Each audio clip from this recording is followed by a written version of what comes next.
Hi and welcome to the session. This is Abhyuday Agarwal from 𝗨𝗂𝗂. I'm a co-founder and COO of 𝗨𝗂𝗂, and uh, I want to invite you all to share firstly if you attended my earlier sessions, and let us know if you are currently a student, which year you're in. Are you giving the attempt for the judiciary for the first time? Maybe when you graduate, or have you attempted the exam earlier? Because we are going to discuss a very important topic today, which is that what is the real cost of giving the exam a second or a third time? What are the challenges you face? What are the advantages you have when you're giving it for the second or the third time? And how do you maximize your chances of cracking the exam, both in your first attempt also and in your second or third attempt also? But before we get into that, I want to know from you all that what is really the uh, what, what is your this is this going to be your first attempt, second attempt? Is there anybody who's going to make a second or third attempt here, or are you all people who are going to be looking at your first attempt? Just interested to know that, because I can appropriately frame the discussion accordingly. First attempt, fourth year student. Okay, so you all are looking at this in first attempt. Okay, good. Anybody here who's looking at cracking it in the second attempt or third attempt? Okay, so I'm going to share a little story with you. Okay, there was a friend of mine who coaches people for candidates for cracking the judiciary exam. Okay, recently got the news that one of the candidates he was coaching cleared it after 7 years. Okay, so he was studying together with that friend, and he cracked it 7 years back, 7 or 8 years back. And so he after that he guided his friend who didn't manage to crack it, but she didn't crack the exam, and gave 2 or 3 attempts. In the third attempt, what happened was that so each time she would crack the prelims and then get stuck with the mains or the interview. In one of the attempts, in her third attempt, she couldn't uh, crack the prelims itself. Okay, and then now he got the news that she has cracked it. Now it has been 7 years since she has been trying this, and now she is successful. Now we want to look at a few questions. Okay, now, what is the real reason that candidates struggle to crack the judiciary exam in their first attempt? Do you need to be obsessed about making it through in the first attempt? Don't you have another chance? Why do you need to be obsessed, right? Also, if you're not successful in your first attempt, what do you need to do to crack the judiciary exam in your second or third attempt? How can you do it? Okay. Now, look at this. Okay. What happened in the case of the person who just cracked the judiciary exam? Her batchmates, those of her batchmates who cracked it 7 years back, something that there were promotions announced faster than the usual pace at which it takes. Usually, it takes about 15 years to become an ADJ in Rajasthan from a junior civil judge. Okay, now in this case there were some expedited promotions. Okay, and in 7 years, the people who cracked the exam 7 years back, they became ADJ. Now this person has just cracked it and she's now a junior civil judge. Now, how long, if 15 years is the actual time taken, okay, to become an ADJ, how long is it going to take her if it takes the normal amount of time? So her friends, her peers have become ADJ already in 7 years, but for her, if it takes the full course of time, this is going to take her 15 more years. So that's 15 plus 7, which is 22 years. So this person technically, if things technically is 22 years behind. Okay. Now we usually look at this that, okay, I lose 1 year or 2 years and then I will make it in my next attempt.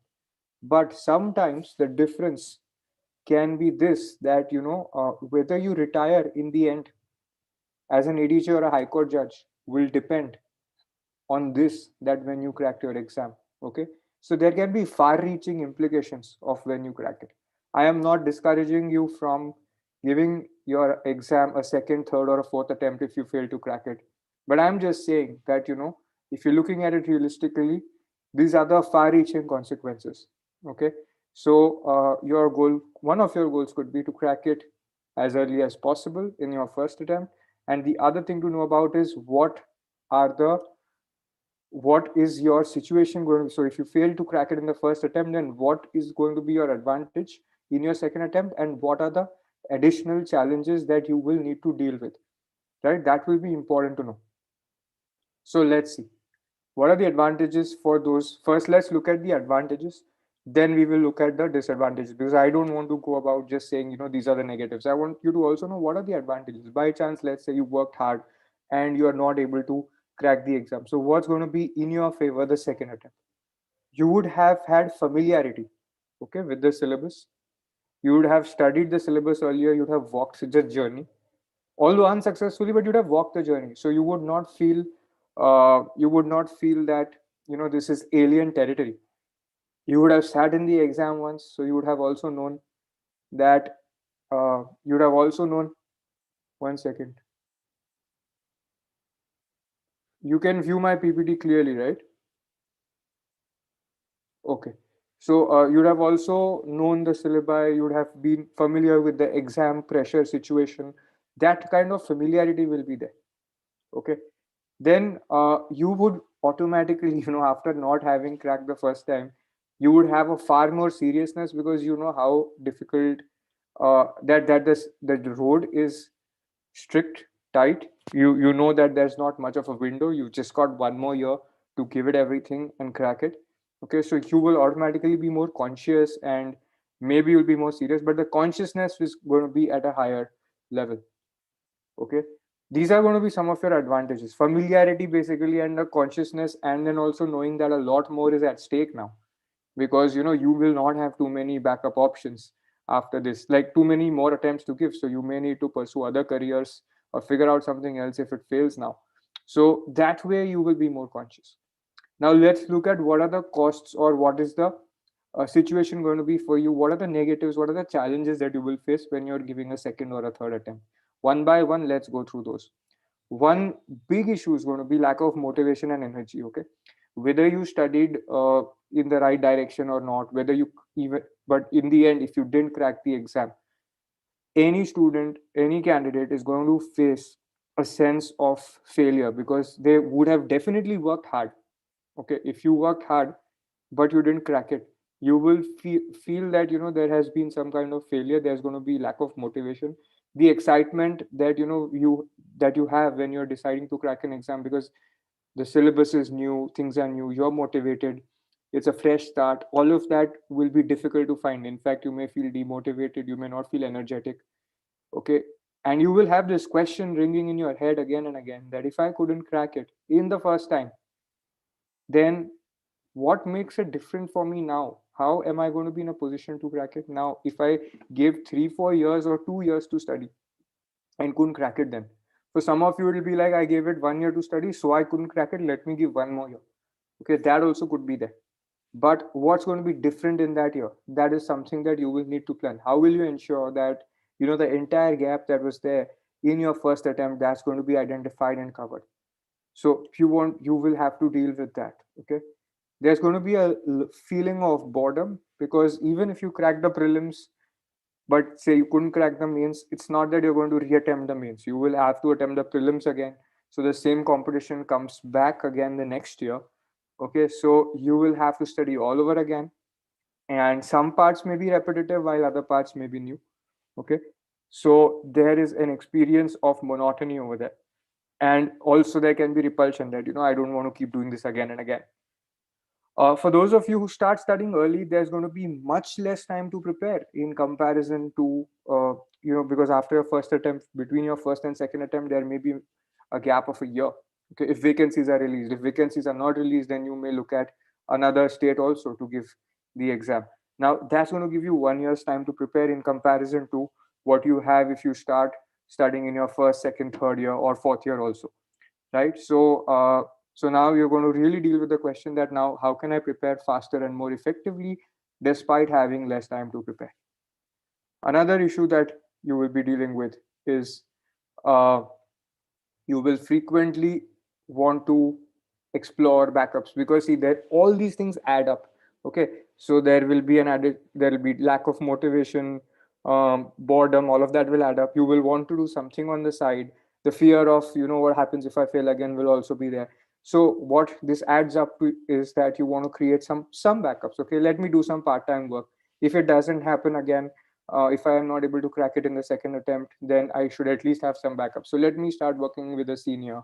A lot of candidates do these things. Okay, now this is a big problem because you will lose focus completely, because you will not be able to fully focus on the exam, and your working with somebody else also will not be complete, because you will keep telling them that, okay, I need to prepare for the exam. Last 2 months before the exam, I'll take a break, or I'll go home early to prepare. Or some people will work also with a senior and also take some time off for attending a coaching, but you will not be able to fully prepare, because coaching is also for a limited number of hours and you can't completely rely on a coaching. You will in addition need to work as per the instructions of the coaching and work faster and more efficiently. So if you are trying to combine both, the challenge is going to be of losing focus for in both directions. Okay, so watch out for this. This is going to be the most challenging one. Anshika, if you are raising your hand, why don't you write your question on chat? Okay, we will look at it at the end. Then this is again a big demotivating factor. You may feel left out or alone, as some of your batchmates would move on to become judges.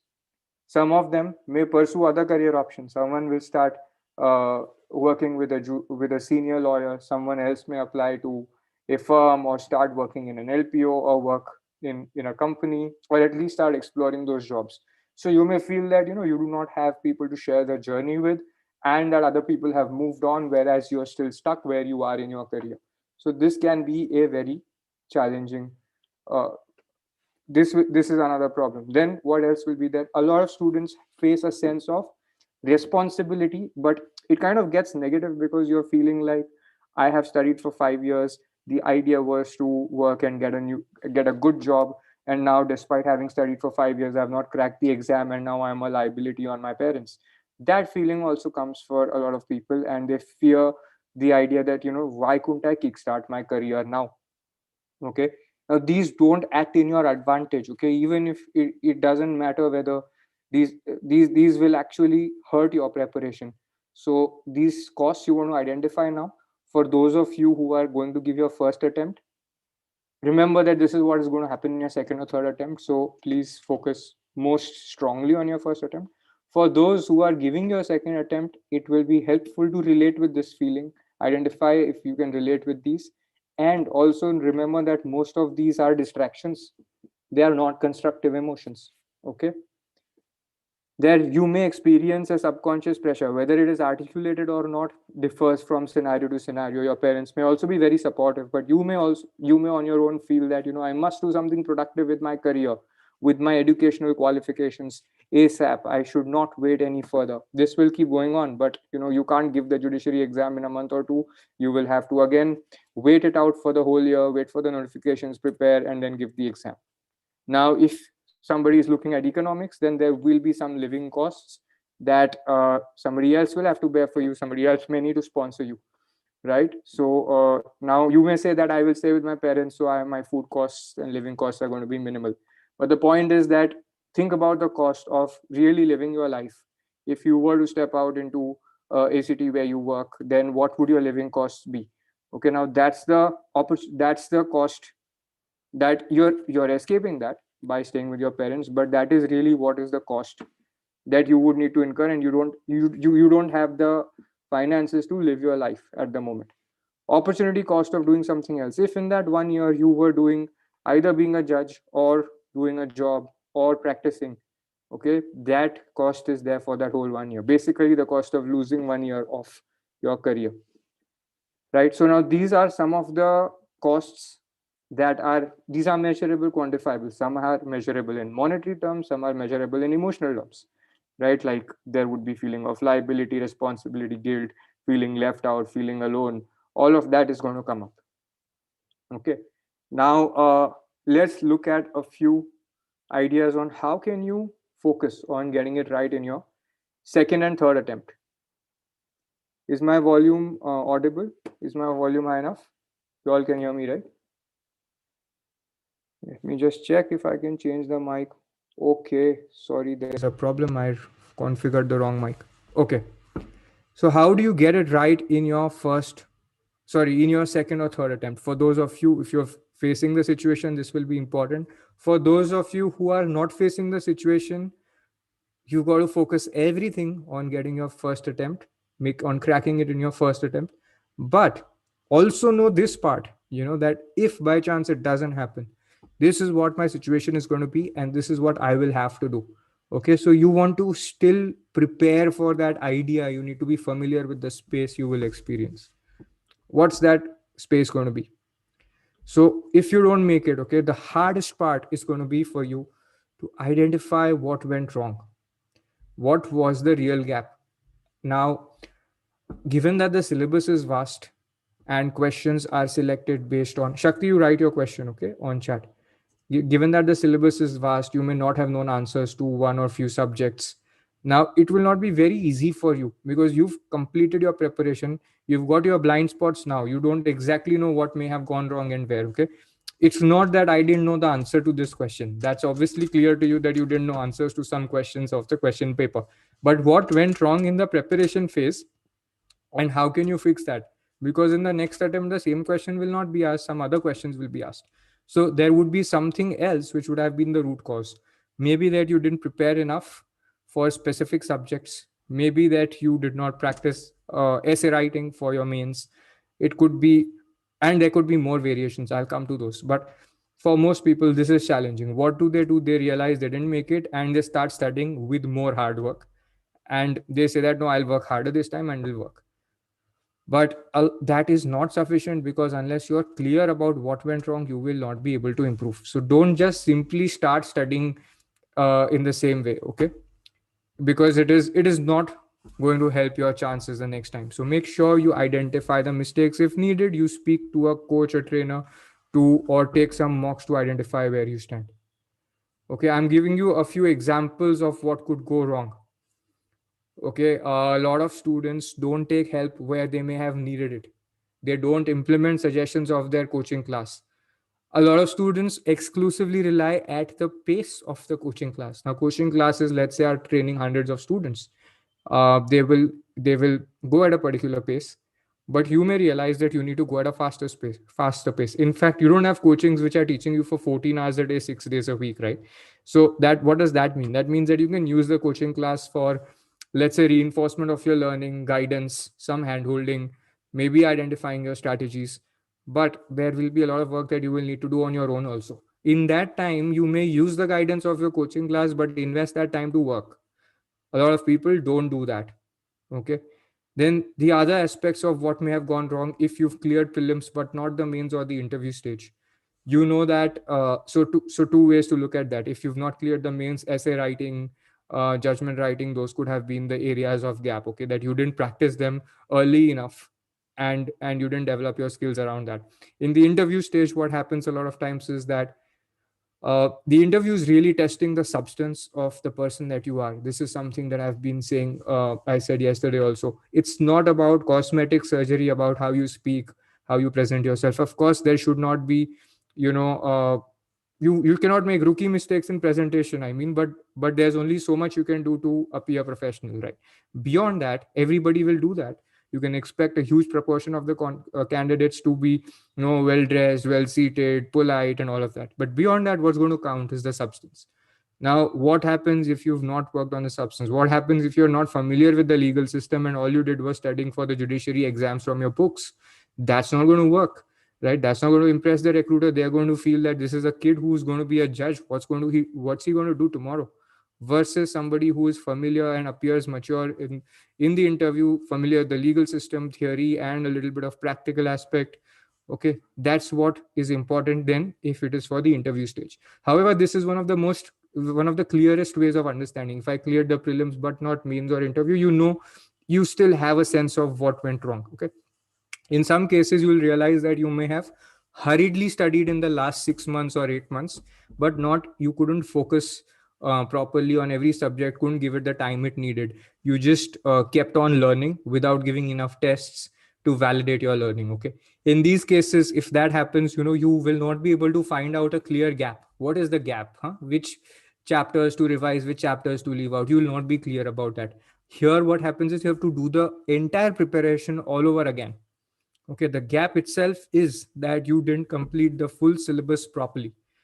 Okay, and in cases where you weren't able to touch upon a subject, that is very clear that, okay, I need to study this subject now. But there will be parts where you studied the subject hurriedly and therefore you cannot retain.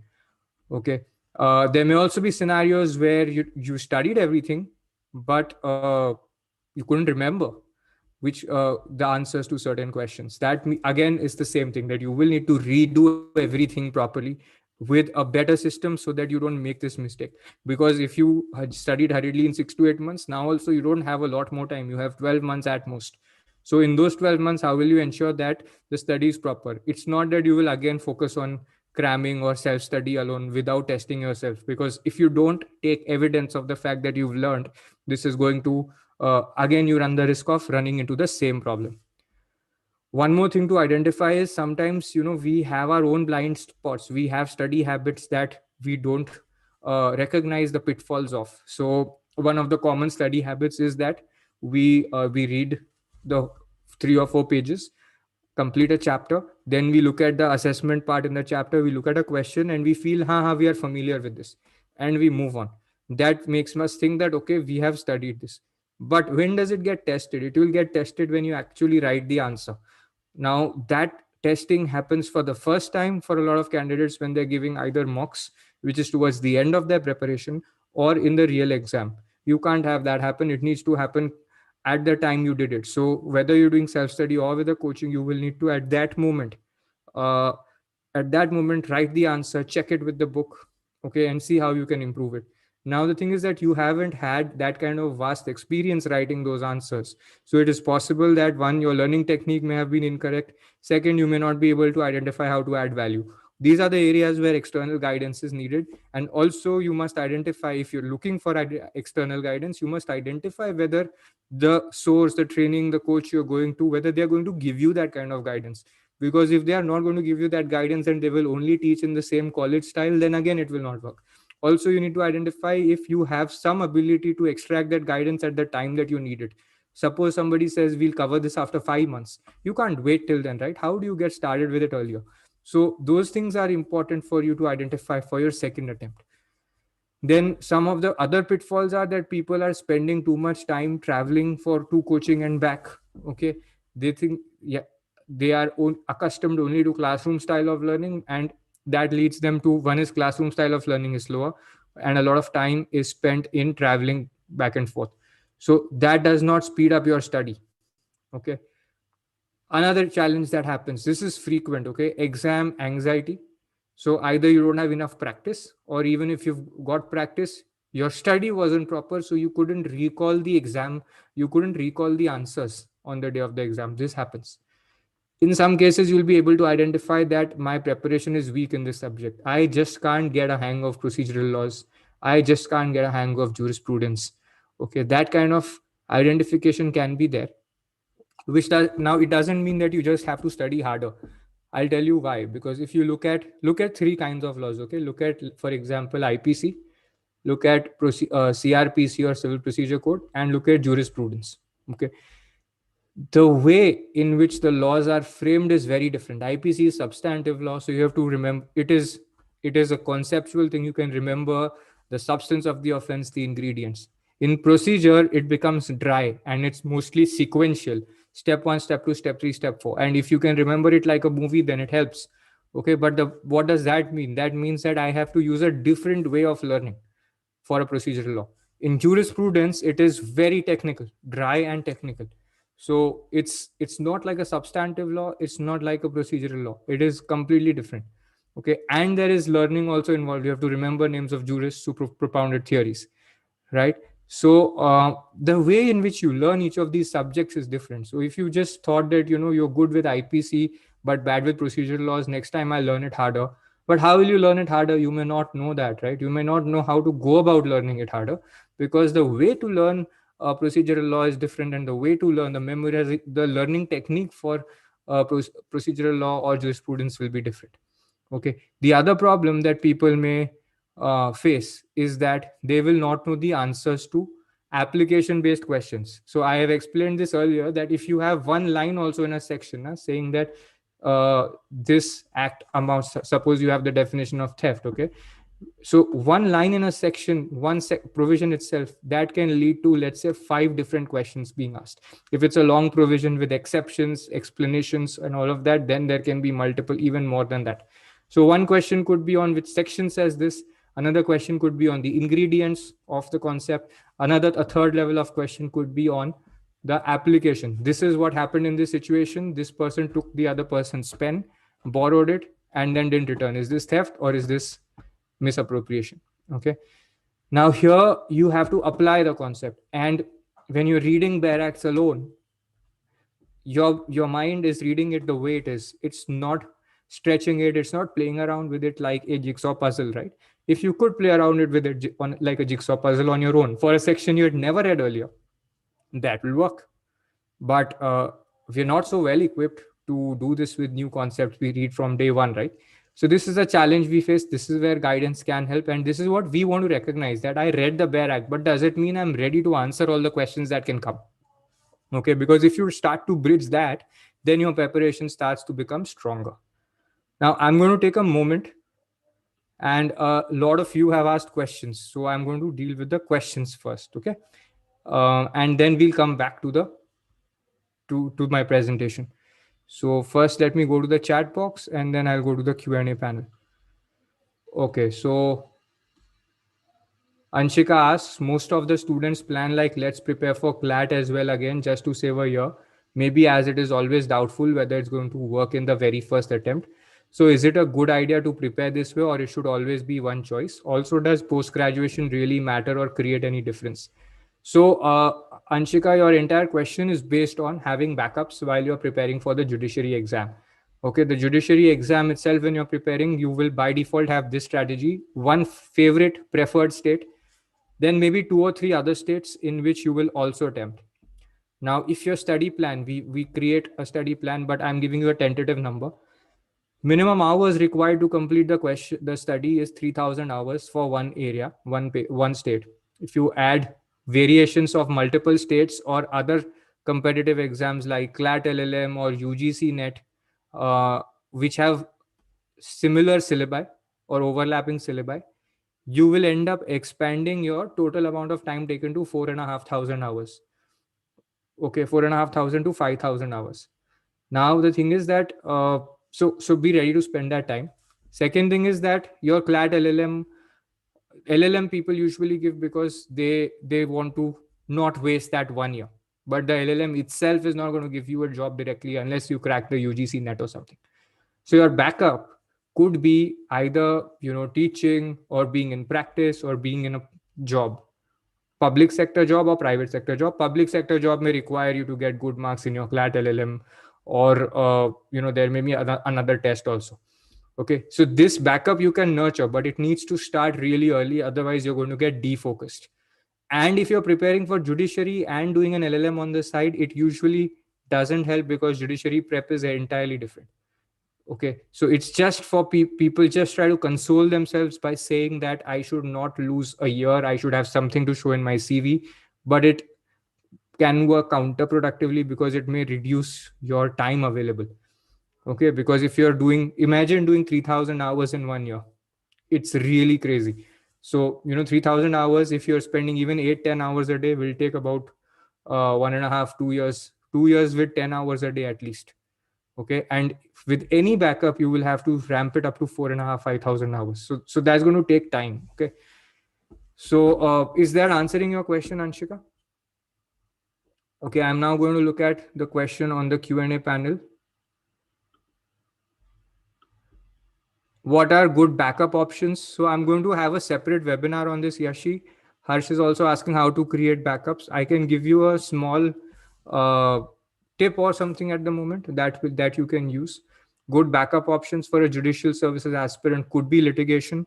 And if you start preparing early, like in your first, second year or third year also, you can create corporate law jobs as backup options. Other backup options could be cracking the UGC NET. Okay, that is another backup option that you can have. Okay, then Shakti, there's a webinar on public sector backup options on YouTube already, on LawSikho YouTube channel. Okay, Shakti, your age is 28, you've completed LLB, but can you start judiciary exam preparation now? And if yes, then how to start? As many options available. Do online study really help? Definitely, Shakti, you will need to give that 3,000 to 4,000 hours to study. That'll take you a good 1.5 to 2 years, but give the exam in 1 year itself, because you try to ramp your study up, like study 14 hours a day for a year. Okay, now you want to not blindly rely on a coaching. Select something that helps you. Okay, so you don't want just lots of study materials and videos. Now if you look at online study options, you don't want an information overload without a direction. So you need direction, you need the ability to access mentors, you need some live classes so that you can learn live and you can be in peer groups, all of that. Okay, and at the same time you need some personal feedback. So if you're doing answer writing or writing essays, you want corrections on that. So you have to see the benefit of online is you will get much more information, much more help. Okay, if your coaching provider is providing that, you cannot just do online class and expect that is going to be it. But online is going to save you time. If it's done right, it's going to save you time. It's going to give you a lot more analytics, because if you give a mock test online, you will learn way more about your preparation than what you will learn in an offline MCQ that you self-evaluate, or that you evaluate with somebody manually giving you the answers. So online, if done right, definitely has a lot more potential. And if there is anybody who's from our studying our 𝗨𝗲𝗄 judiciary course, then you all can speak about the kind of personal guidance that you get on chat. Okay, but because that's how we have been doing the online part, because people need a personal intervention for creating study plans. Sometimes when they slack off, they need reminders, and it's very easy to do that online now, because you can call people, you can ping them on WhatsApp. So it's possible to create a more powerful experience with online. Anonymous attendee, or in second year of 3-year LLB, it's high time to start. It's not late, it's high time. Okay, so you can, but it's not late that you shouldn't start and you should look at another option. You should have started earlier, but you can start now. And a coaching, I've been explaining in this presentation, right? And I'm going to continue to do that. A coaching will help in getting you the right direction and in preventing you from getting into pitfalls. Because when you crack something for the first time, it's simple, right? Anything you do for the first time, you will learn the default way. You will learn by making mistakes. Okay, so if you want to avoid those mistakes, what are you going to do? You're going to ask others who've done this before, or who've helped others to do this before. That's the benefit of, that's in simple terms the benefit of coaching. TNG, what's sometimes it's luck. You have been preparing, seen people in UPSCJ 2018 where they were sincere but something went wrong. Yeah, so see, the thing is that I am trying to break that thing down into luck, because if you start out with it's just luck, that's not empowering, right? I'll tell you what happens. A lot of people want to slog it out, but they cannot focus. They are just pretending to others that we are studying very hard, but they have struggled memorizing things. They have struggled learning. They're using suboptimal techniques. They're dealing with anxiety and nervousness. They have not taken care of their mindset, so they feel really bad about themselves. There's low self-esteem. So if they spend 30 minutes preparing, it's equivalent to 5 minutes of preparation for somebody who's more focused, who's smarter, all of that. Okay, so these things happen. You can call it luck for sure, but if you actually do a double down on how they study and you review that, you will realize that there are actual objective gaps. Okay, and the amount of credit you're giving to luck is probably 10 times more than actually there is. Okay, and pressure and stuff is what you have to handle, right, by building mindset. So it's not going to be luck. Please don't go away from this session thinking that this is going to be luck.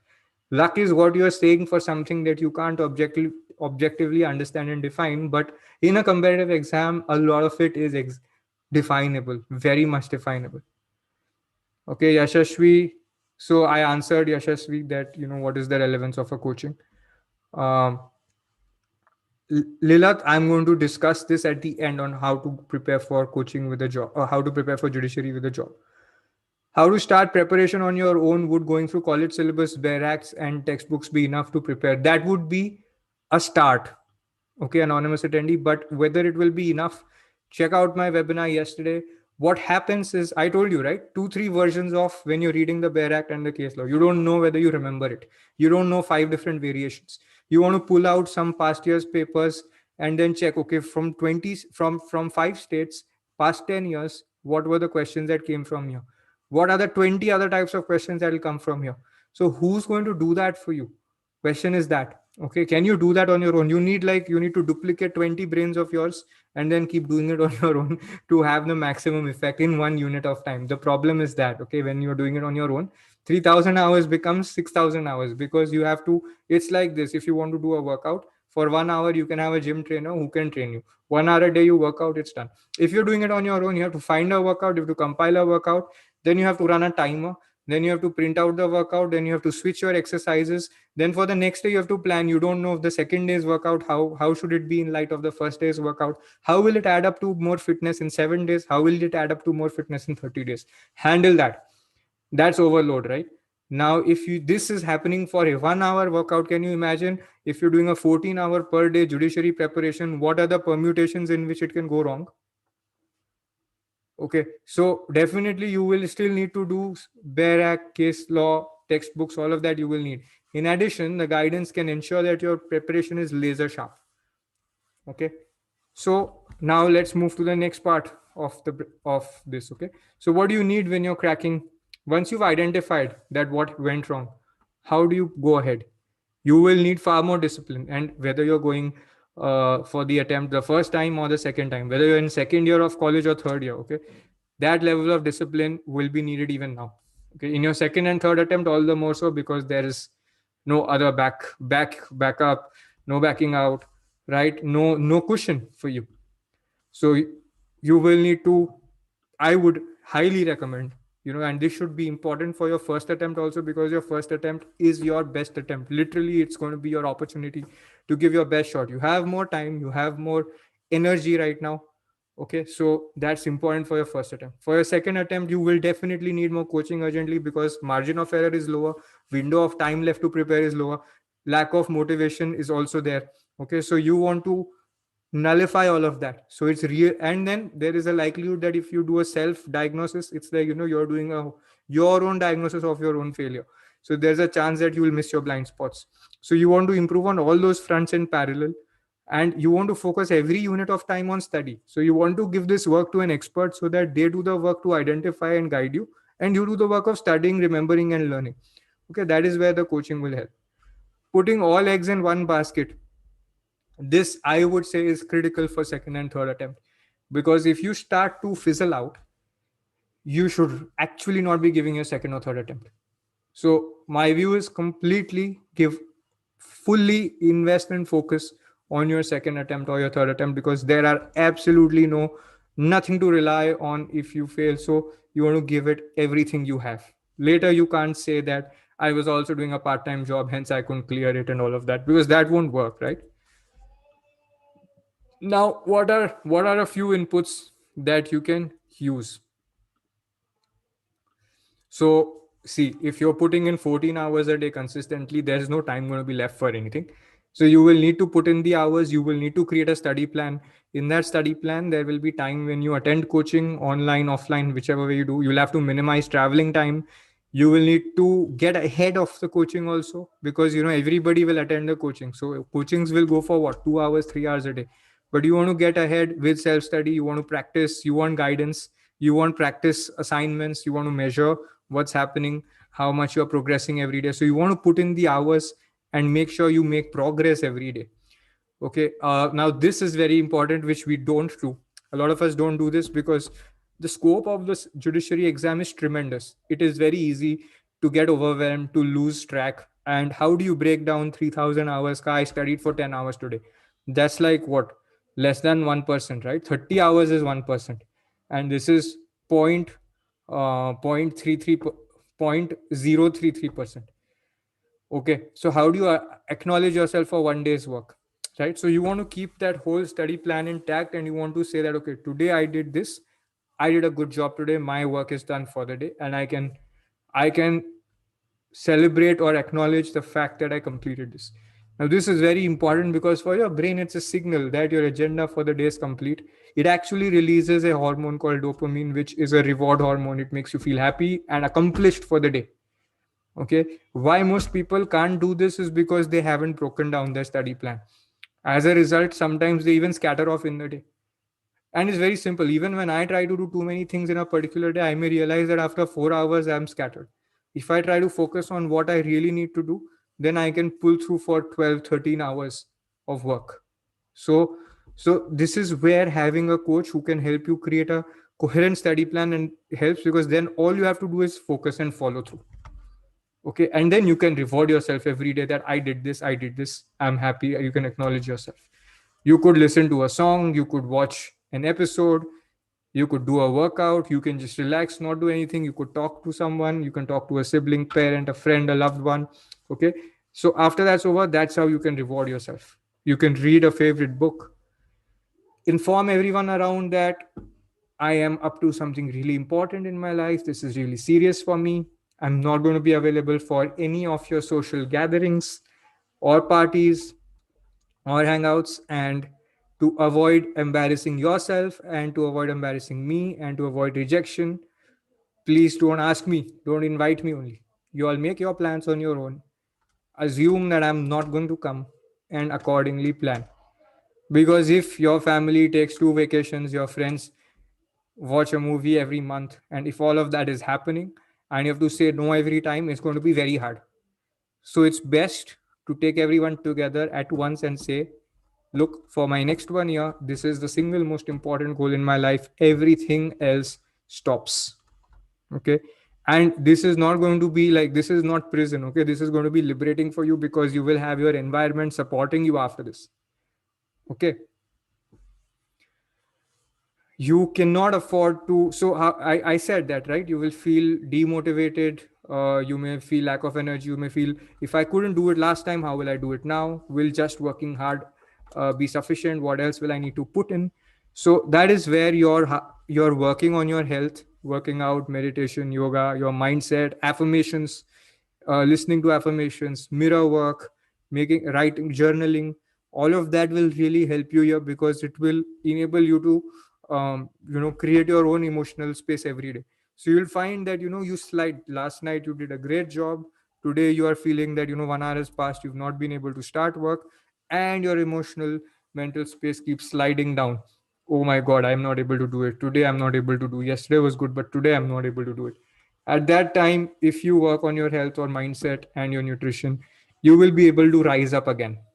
Okay, and this is the most important part for building momentum and flow. For your consistency, this is what is important. People underemphasize this. Okay, but I cannot, this is very, very critical, and you don't have this conversation in coaching classes, which is why I'm telling you here, so that you can take charge of this. I've done a webinar on this 2 days back and written an email as well, so you could refer to that, and I'll discuss these in a lot more detail on 8th December. I'll just tell you about what we'll do on 8th December. But one more thing, access resources to study faster and more effectively. This opportunity is always available to you, whether you're giving your first, second, or third attempt. The quality of the resource you read, how well it indexes, compiles the information, the flow that it has, that is going to let you know whether you can study faster or slower, right? So if you remember those NCERT books that are so famous, that people study NCERT textbooks even for cracking UPSC. So for the subjects that they deal with, they are very concise, concept-based, and have a finite way to cover it. Now you could have, in comparison, if you start to read Encyclopedia Britannica for a civil services exam, you're not going to finish preparing, right? So the quality of resource for the purpose that you need is very important. Now, the 𝗱 Act is not made for you to crack the judiciary. The 𝗱 Act is definitely a good primary source. Similarly, commentaries like Abhyuday. Okay, what is it made for? It's made for enabling you to crack your college exams. It's made for you to learn and understand the subject. But is it optimized for judiciary prep? That's the question. So you want to access resources that are optimized for your purpose. Okay, and this is again a place where coaching classes have an opportunity to contribute. We focus on providing notes which are very, very clear, concise, which capture the important parts, which relate to the past year's question papers and all of that. So that's very important to do. Okay, because you don't have any more chances left if it's your second attempt, right? It's critical now that, and this goes missed because we don't recognize what is my learning technique. How do I learn? How am I not able to learn? So one thing to note is that for some of you, you can memorize very easily. Some of you may learn better if you visualize. Okay, and some of you will want to speak things out aloud to learn. Some of you will want to use flashcards. Okay, But you want to know what your learning techniques are, how you learn best, and learn like that. Some of you prefer if somebody reads out content to you, because that enables you to listen and think better. Okay, in which case you want to play an audio, and you may want to see something on a screen where text is there and somebody is playing the audio, so that it's going in together in your mind and you're able to think and retain it. So your learning techniques have to improve on the fly, and you need resources also accordingly. Okay, and now your study plans will keep evolving, and you have to look at it. There's no work happening on a day-to-day basis without looking at planning. You'll have daily study plans, monthly progress charts, and then you will have your mocks and all of that to look at. But every day you must see that what is my study plan for the day. Okay, so 2 hours this, 1 hour this. It's like 2 hours of coaching class, live videos, 2 hours of reading notes and watching recorded videos, 2 hours of answer writing, taking tests, 1 hour of reviewing my reports to see where I'm lagging, and then 1 hour to fine tune, to study again, revise, and then fine tune what I got missed. This is one example of an 8-hour study plan. Then mark your progress. So like a progress bar is there. There are free tools also where you can break down the syllabus. Like you can take a list making tool like Google Keep itself, and you can say, okay, this part studied, civil procedure code, this chapter studied, this chapter studied. You can keep doing those tick marks. In our courses, you can mark the chapters as complete, and then you can move on. So the course tells you that this much of it is complete. Then practice your recalling information through mocks and answer writing every day. This is a free tip, and you may not be able to implement it, because how do you select mocks for the concepts you studied, right? If you look at a past year's paper, it will be across the whole syllabus. So, and you may have studied 5 concepts of civil procedure code today. So you want to practice focused questions on that, because you can't be expected to learn and remember things you didn't study at all. But what you studied, around that you want to practice essay writing and objective questions. So you want somebody to administer a mock test to you. But if you sit down to create a mock for your own self, you'll get very tired in that, and that will take time, which you can avoid. So you want this to be served on literally a platter to you. Some of you who are looking out, we are conducting some free mocks online, okay, where people participate in group on YouTube. So you can attend some of our free mock webinars.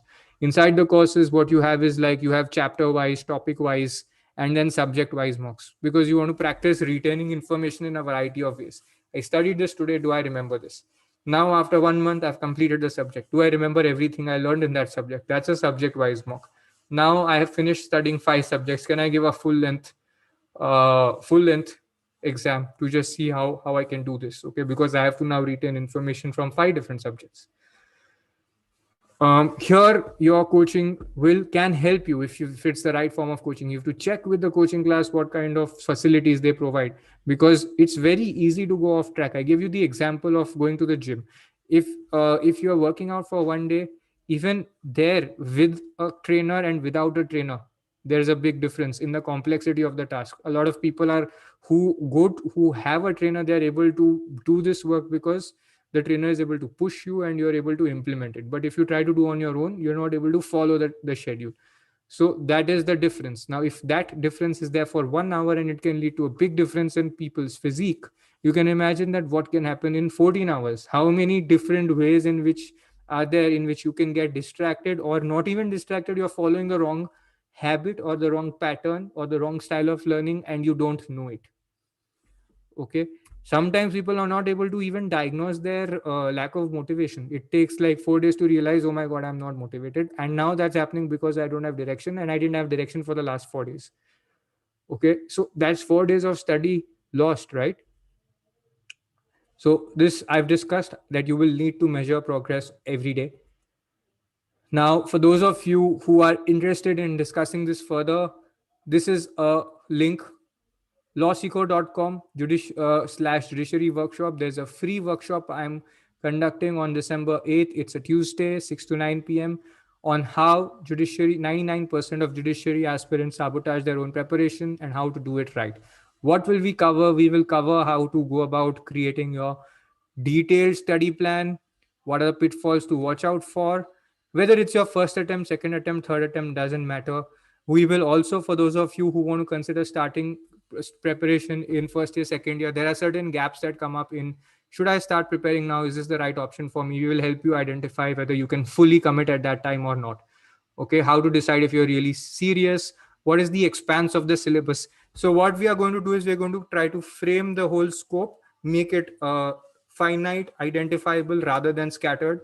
We'll help you how to identify, decision, how to identify the information overload. Lots of free content available online. How do you structure it? How do you retain it? Okay, so we'll help you make your study plan, identify you to see where you stand today, what's the gap, how much you need to prepare, how to manage your health, stress and anxiety levels, whose advice to take, how do you identify what is the right advice, how to do your daily goal setting, and how to measure your progress. I told you that measure your progress, but what is the way to do it?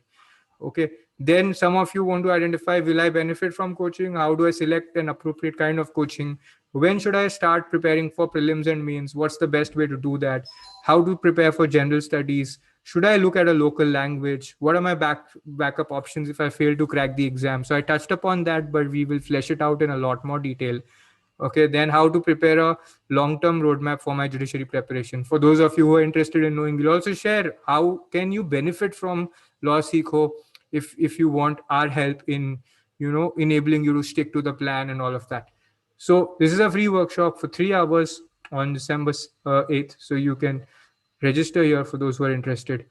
And there's a chat group link which I'm going to paste on. So we are sharing a lot of free resources, free videos on our WhatsApp group, and I'm going to share with you the link here.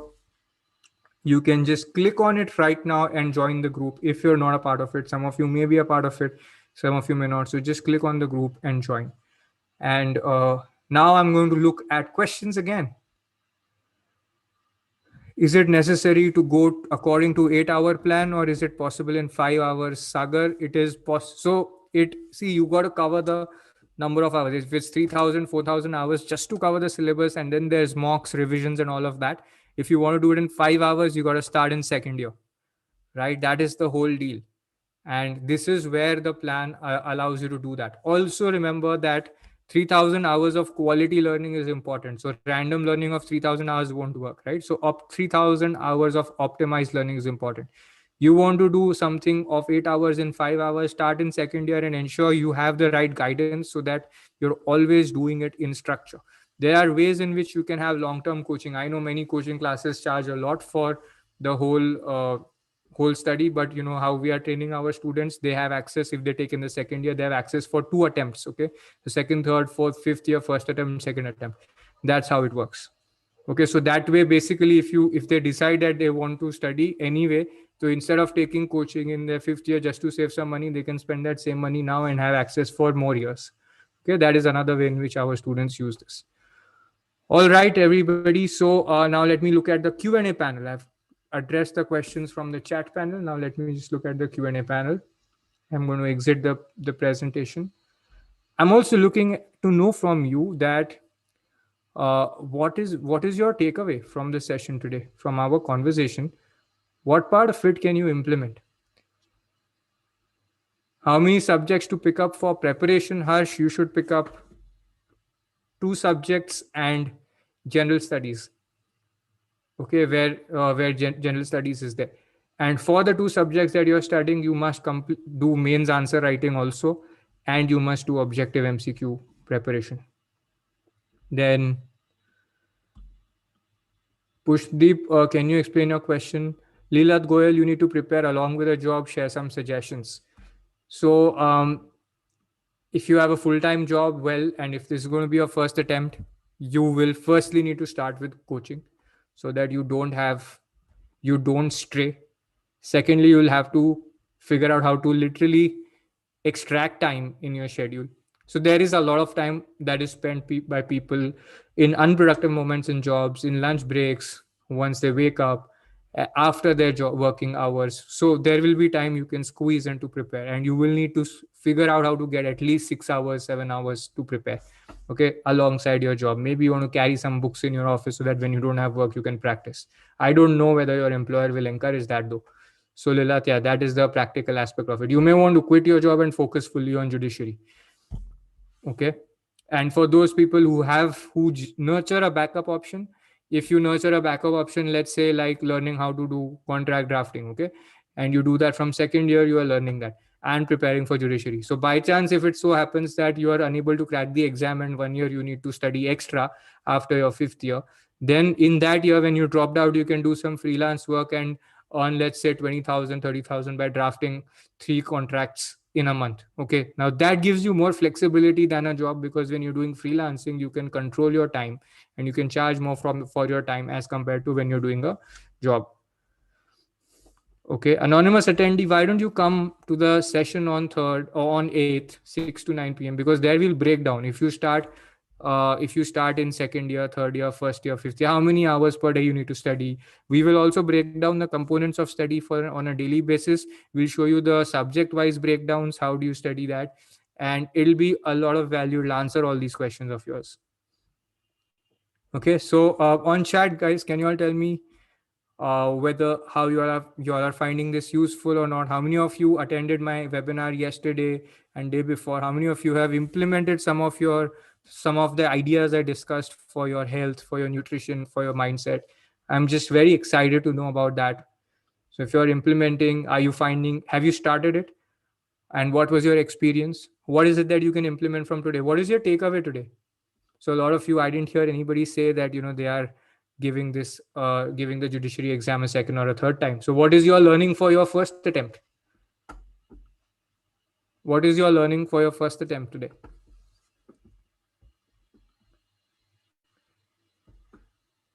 First attempt is your last attempt, Aishwarya. Okay, and passion. Very good.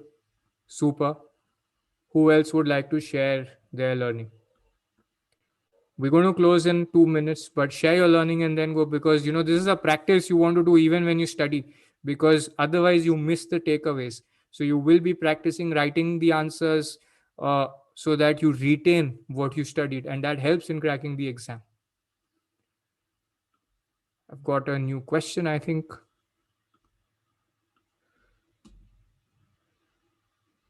Okay, Harsh, got it. Super. Share your learning and takeaways till today. Anonymous attendee, for sure, if you're giving the exam after 7 years of practice, you may have an edge in the interview stage. Okay. What you may struggle with is that the college style studying happened a while back for you. But if you've been practicing, there are times when you completely focus and study. But you may not have given an exam for a long time.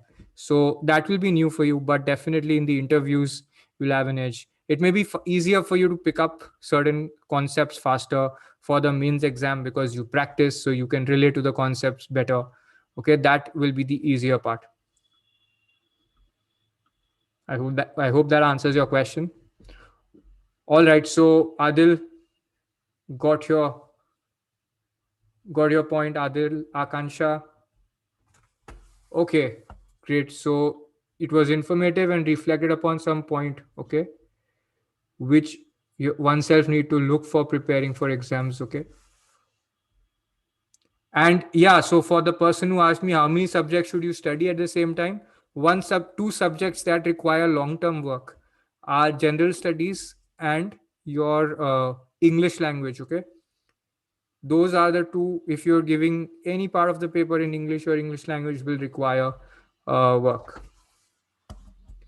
All right, everybody, then I will see you tomorrow. There is another exciting session planned tomorrow. We will see you there. And I'm sharing the chat group link. Asta, can you share it again? Somebody asked for it. Okay, I'll just click on it, copy it, and give you. Asta has shared it. Please join this one, Shiny. All right, so see you everybody tomorrow, and see you on December 8th as well. Keep reading the content that is being shared. We're very excited. Keep implementing it, okay? Especially the health, mindset, nutrition one. Okay, keep sharing your learnings and start studying, start preparing, share how it's going, identify what are the challenges you're facing, write a note that, okay, this is where I'm getting stuck, this is where I'm getting stuck. So our subsequent sessions can be even more focused on those points. Okay. Thank you, everybody. Thanks, Asta, for sharing the links. Cheers, everybody. Have a great time. Have a great evening. I'm going to stop the YouTube broadcast and see you.